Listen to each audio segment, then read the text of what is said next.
They're really important. They are nicknamed the Tree of Life for a reason. Now, these trees conserve a lot of water, which is really helpful because during the drought periods out here, the animals are known to migrate to them just to get a drink of water from them by either puncturing holes in a tree or just figuring out a way to get to that water source. Now, as we start making down this hill, I do distance, so we'll get a really good view of these guys pretty soon. Stripes. I'm wondering how are you even able to tell that? We can tell based off their nose color. I can tell with all four, kind of. But once you get a good view, you'll notice all of them have all black noses.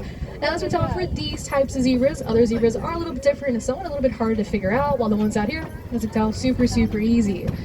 Now, I did spot a predator's den coming up very soon. Now, it will be low. We'll see once we keep moving along. I do spot a baby giraffe out in the distance, so we'll definitely see a baby giraffe out here very soon.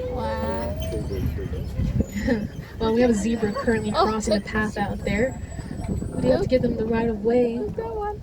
Now, giraffes, or the Maasai giraffes, they're known to grow between 16 to 20 feet tall. Now, the baby giraffe that we see walking towards us out there on our left, look at him walking very slowly out there all on our left-hand side.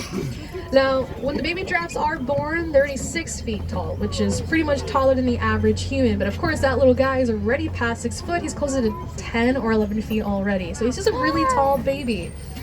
Now, I believe the one that's out here on the right, this is the male, and I think he's the tallest giraffe that is out here. I think he's almost around that 20-ish feet.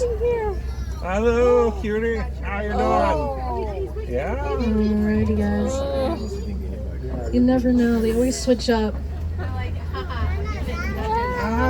Alright.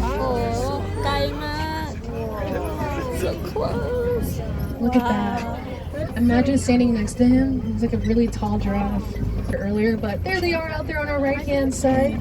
And then baby giraffe, he's going to be right out here on social. So they tend to stay in herds up to hundreds of individuals or even far more. So you do tend to see them scattered throughout the savannah. So it's like 4 of them laying right over there just past that one giraffe.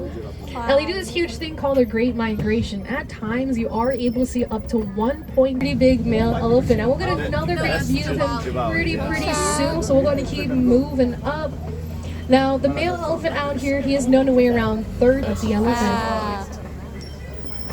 Now what's really cool, is probably one of my favorite facts about these elephants, that their ears are shaped like Africa. Look at that, isn't that awesome? And I've heard that the Asian elephants, their ears are shaped like Asia, but I'm not